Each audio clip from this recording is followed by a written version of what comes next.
Hi everyone, अब हम लोग नेक्स्ट जेएस के अंदर हमारा फर्स्ट प्रोग्राम बनाने वाले हैं। और ऐसा नहीं है कि यहाँ पे बस 2-4 लाइन का कोड लिखेंगे, बहुत कुछ सीखने को मिलेगा आपको। यहाँ पे पेज डॉट जेएस के अंदर हमारा फ्रेश कोड लिखेंगे, इसके अंदर कंपोनेंट्स बनाएंगे, उनको रीयूज करना सीखेंगे, उनके अंदर डेटा पास करना भी सीखेंगे। और बहुत सारे इंटरव्यू क्वेश्चंस भी हैं यहाँ पे।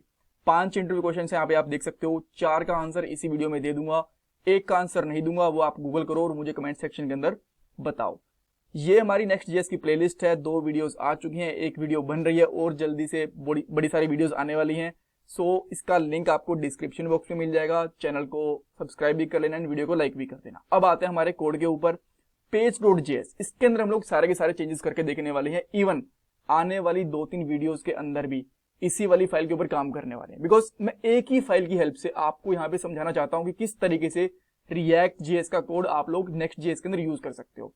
वैसे हमें पता है कि नेक्स्ट जेएस रिएक्ट जेएस की ही लाइब्रेरी है, बट अगेन कैसे आप लोग कंपोनेंट्स को बना सकते हो, उनको रीयूज कर सकते हो, कैसे आप लोग हुक्स का, स्टेट का, यूज इफेक्ट का नेक्स्ट जेएस के अंदर यूज कर सकते हो। इवन बटन क्लिक वगैरह, इनपुट बॉक्स से वैल्यूज लेना, सब कुछ आने वाली 2-3 वीडियोस के अंदर आपको देखने को मिल जाएगा। उसके बाद में ना बहुत ज्यादा फैमिलियर हो जाओगे नेक्स्ट जेएस के कोड से और आराम से कोड कर पाओगे। एंड देन हम लोग न्यू फाइल्स बनाएंगे, राउटिंग वगैरह के ऊपर जाएंगे और सब कुछ बड़े प्यार से सीखेंगे इंटरव्यू क्वेश्चंस के साथ में। ऑलराइट, सो सबसे पहले मैं क्या करता हूं, देखो ये हमारे पास कोड लिखा हुआ है बाय डिफॉल्ट। कुछ भारी कोड नहीं है, बहुत ही इजी कोड है, बट मोस्टली आप कह सकते हो कि एचटीएमएल वाला ही कोड है। तो इसको मैं यहाँ पे रिमूव करता हूँ। ठीक है, यहाँ पे आप देख सकते हो जितना भी कोड है, इसको मैं सारे को रिमूव कर देता हूँ। एक चीज को रिमूव नहीं करूंगा, मेन टैग को, बिकॉज यहाँ पे ना थोड़ी सीएसएस अप्लाइड कर रखी है और इससे ना हमारा भी जो आगे कोड लिखने वाले हैं वो थोड़ा सा अच्छा दिखेगा हमें। ठीक है, तो मैं क्या करता हूं, यहाँ पे जो डिव है ना, इसको रिमूव कर देता हूं। अब थोड़ा ऊपर जाएंगे और इसके अंदर क्या करते हैं, हम लोग एक नॉर्मल h1 टैग लगा देते हैं। ठीक है, और यहाँ पे h1 टैग लगा के सिंपली लिख देता हूं होम पेज। ठीक है, इसको आप चाहो तो फॉर्मेट भी कर सकते हो। इसको सेव करके हम लोग यहाँ पे आउटपुट चेक कर सकते हैं। हमें यहाँ पे होम पेज दिख गया। इसको मैं यहाँ से रिमूव कर देता हूँ, अब इसकी जरूरत नहीं है। अच्छा, 2-3 चीजें आप मेरे से पूछ सकते हो कि देखो आपने जो ये वाला कोड लिखा है एक्सप्लेन क्यों नहीं करा। देखो मैं आपको पहले बता चुका हूं कि जब भी आप लोग नेक्स्ट जेएस, रिएक्ट जेएस पढ़ोगे तो आपको HTML का, CSS का और जावास्क्रिप्ट का, ECMAScript का बेसिक आना चाहिए। ये जो कोड लिखा हुआ है ना, ऐसा नहीं कि नेक्स्ट जेएस में कुछ अलग से कोड लिखते हैं, रिएक्ट जेएस में कुछ अलग से कोड लिखते हैं। कोड वही ECMAScript का, जावास्क्रिप्ट का ही होता है, राइट। बस उसको हम लोग थोड़े फीचर्स के साथ यूज कर लेते हैं जो कि नेक्स्ट जेएस ने, रिएक्ट जेएस ने बनाए हुए होते हैं। ऑलराइट, बट अगेन मैं इस वाली फाइल को थोड़ा एक्सप्लेन कर देता हूँ। ऊपर वाली इमेज की हमें जरूरत नहीं है, इसको मैं यहाँ पे रिमूव कर देता हूँ। तो सबसे पहले आप कह सकते हो कि हम लोगों ने यहाँ पे page.module.css वाली फाइल को इंपोर्ट कराए ताकि हम लोग इसके स्टाइल को यूज कर पाए। उसके बाद में हम लोगों ने यहाँ पे एक फंक्शन बनाया होम, इसको एक्सपोर्ट डिफॉल्ट करा। एक्सपोर्ट डिफॉल्ट करने का मतलब ये है कि जब भी हम लोग इस फाइल को यूज करेंगे ना, आप यहाँ पे भी देख सकते हो, यहाँ पे भी हम लोगों ने एक्सपोर्ट डिफॉल्ट यूज कर रखा है। ठीक है, तो जब भी हम लोग इसको यूज करेंगे एक्सपोर्ट डिफॉल्ट को, तो हमें ना ब्रैकेट्स देने की जरूरत नहीं पड़ेगी जहां पे हम लोग इसको इंपोर्ट कर रहे हैं। मान लो कि मैं यहाँ पे इंपोर्ट कर रहा हूं, import something from ABC package. ठीक है, तो अगर मैंने ब्रैकेट्स के अंदर कुछ इंपोर्ट कर रखा है ना, मैं यहाँ पे लिख देता हूं लेट्स से एबीसी, तो वो मैंने नॉर्मल एक्सपोर्ट कर रखा है इस तरीके से। बट अगर मैं यहाँ पे विदाउट ब्रैकेट इसको एक्सपोर्ट करता हूं ना इस तरीके से, दैट मीन्स वो एक्सपोर्ट डिफॉल्ट हो रखा है। सो जहां भी हम लोग इसको होम को यूज कर रहे हैं ना, तो इस तरीके से हम लोग इसको इंपोर्ट कर सकते हैं। ये फायदा होता है एक्सपोर्ट डिफॉल्ट का। ये बहुत बार इंटरव्यूज के अंदर भी पूछ लिया जाता है। अब एक क्वेश्चन आप मेरे से और पूछोगे कि इसको हम लोगों ने कहाँ इंपोर्ट कर रखा है, मुझे बताओ।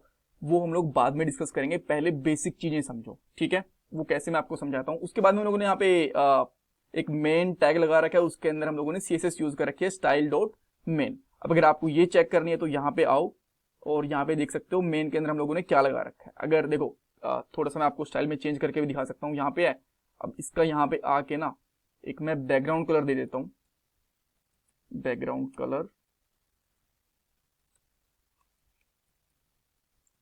इसको मैं सेव करूंगा। यहाँ पे अच्छा चेंजेस नहीं दिखे, रीजन मैं समझ गया। एक्चुअली ना हमें यहाँ पे कोट्स देने की जरूरत नहीं है। अब मैं इसको सेव करता हूँ, तो आपको देख सकते हो यहाँ पे हमें ग्रीन कलर दिख गया। ठीक है, सो ये हमारा यहाँ पे इसकी CSS लिखी हुई है, बट मैं CSS का अभी और कुछ मॉडिफिकेशन नहीं कर रहा। यहाँ पे आता हूँ। ठीक है, तो ये हमारा एक छोटा सा प्रोग्राम बन गया। बाकी सारा कोड हटा के हम लोगों ने एक फ्रेश कोड लिख दिया। ठीक है, ये एक सिंपल सा कोड हो गया, ये हमें समझ में आ रहा है। इसके अंदर आप कुछ और लिखना चाहो, कुछ और टैग भी लिखना चाहो तो वो भी लिख सकते हो। एक चीज आपको ध्यान रखनी है, जैसा कि रिएक्ट जेएस के अंदर एक हमें रैपर टैग चाहिए होता है। अगर मैं यहाँ पे मेन के बराबर, ठीक है, एक और यहाँ पे एक h1 या फिर div या फिर कुछ भी लगा दूंगा ना इस तरीके से, और यहाँ पे हेलो लिखने की कोशिश करूंगा, तो क्या इसमें एरर आएगा? इसने यहीं पे एरर दे दिया, आप देख सकते हो। यहाँ पे आओगे तो कोड फट जाएगा। रीजन बीइंग, जब भी एक कंपोनेंट बनाते हैं ना तो एक मेन पेरेंट टैग होना जरूरी होता है, चाहे div बना लो चाहे मेन बना लो, उसके अंदर आप कोड लिखोगे। तो अगर आपको div लिखना भी होगा तो इसके अंदर लिखना इस तरीके से, ठीक है, और फिर बाद में रन करके देखोगे तो ये रन हो जाएगा, कोई दिक्कत नहीं है। आप यहाँ पे देख सकते हो हेलो आ गया। अब ये इतना नीचे क्यों आ गया? बिकॉज इसके ऊपर CSS कुछ ऐसी अप्लाई हो रखी है, वो हम लोग बाद में डिस्कस करेंगे CSS, ठीक है। तो एक हम लोगों ने सिंपल सा देख लिया हमारा बेसिक कंपोनेंट किस तरीके से बन सकता है अगर हमें बनाना हो तो। अब अगर आप एक अलग से फाइल बनाओगे तो वो भी इस तरीके से बन जाएगी, इसको इसमें page.js के अंदर इंपोर्ट कर लेना। अब मान लो मुझे एक और कंपोनेंट बनाना है इसी वाली फाइल के अंदर, क्या हम लोग बना सकते हैं जैसे React.js के अंदर बना सकते थे? बिल्कुल बना सकते हैं, बट एक क्वेश्चन यहाँ पे आएगा जो आप मेरे से पूछ सकते हो, और ये क्वेश्चन इंटरव्यूज के अंदर भी पूछा जा सकता है। कंपोनेंट होता क्या है? कंपोनेंट एक ऐसा पीस ऑफ कोड होता है जिसको हम लोग रीयूज कर सकते हैं। जैसे कि फंक्शंस बनाते थे ना हम लोग जावा के अंदर, PHP के अंदर, किसी भी प्रोग्रामिंग लैंग्वेज के अंदर, ठीक है, उस फंक्शन को हम लोग बार बार यूज कर लेते थे। तो इसी तरीके से एक कंपोनेंट बनाते हैं जिसको हम लोग बार बार रीयूज कर सकते हैं। आप बोलोगे तो फिर एक फंक्शन में और कंपोनेंट में डिफरेंस क्या हो गया? फंक्शन के अंदर जो भी हम लोग लिखते थे वो कोई जरूरी नहीं है कि कोई आउटपुट रिटर्न करेगा ही करेगा। सेकंड चीज ये होती है कि जो हम लोग कंपोनेंट्स बनाते हैं उनके अंदर बेसिकली, मैं HTML CSS की बात कर रहा हूं, तो यहाँ पे हम लोग रिएक्ट की एंड नेक्स्ट.js की बात कर रहा हूं, यहाँ पे हम लोग HTML वाले टैग्स यूज करते हैं ताकि वो कुछ ना कुछ आउटपुट प्रोड्यूस कर पाए। एक और डिफरेंस है, जब भी हम लोग नेक्स्ट के अंदर या फिर React.js के अंदर कंपोनेंट बनाएंगे तो उनका फर्स्ट लेटर कैपिटल होगा, जैसा कि हम लोगों ने यहाँ पे होम का फर्स्ट लेटर कैपिटल रखा है। तो मैं यहाँ पे एक और कंपोनेंट बनाने की कोशिश करता हूँ। मैं यहाँ पे रखता हूँ कॉन्स्ट, इसका मैं यहाँ पे नाम देता हूँ लेट्स से यूजर। तो फर्स्ट लेटर मैंने यहाँ पे कैपिटल रखा। यहाँ पे एक एरो फंक्शन का यूज कर रहा हूँ। अब एरो फंक्शन क्या होता है? ये भी एक ECMAScript का पार्ट होता है।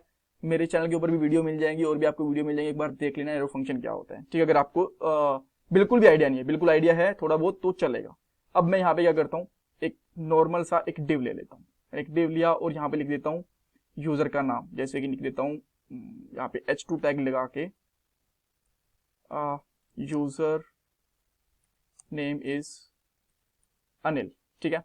ये कंपोनेंट बन गया। अब तक मैंने इसको कोई यूज नहीं करा, तो आप यहाँ पे चेक करोगे तो कोई भी इसका आउटपुट भी नहीं आएगा। अब मैं क्या करता हूँ, यहाँ पे हेलो पेज के ऊपर या फिर हेलो पेज के नीचे कहीं पे भी इस यूजर को इस तरीके से यूज करूंगा जैसा कि एक नॉर्मल टैग होता है HTML का, और आप देख सकते हो यहाँ पे आ गया यूजर नेम इज अनिल।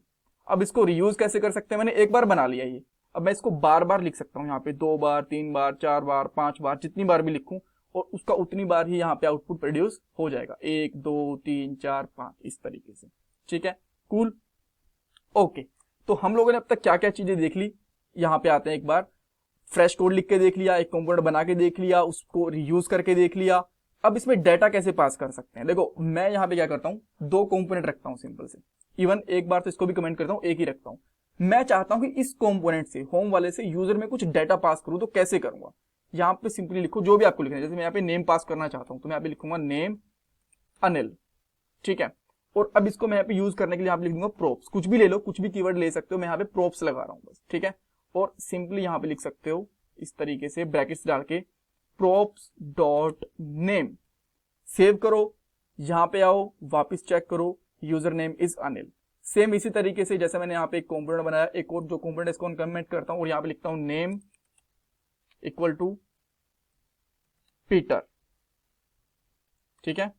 अब मैं इसको सेव करता हूं फिर से, अब देखो सेकंड का नाम आ गया पीटर। अब मैं थर्ड का इसी तरीके से लेता हूं। अब मैं 2-3 और बना लेता हूं, ठीक है। थर्ड एंड फोर्थ यहाँ पे कर देता हूं सैम,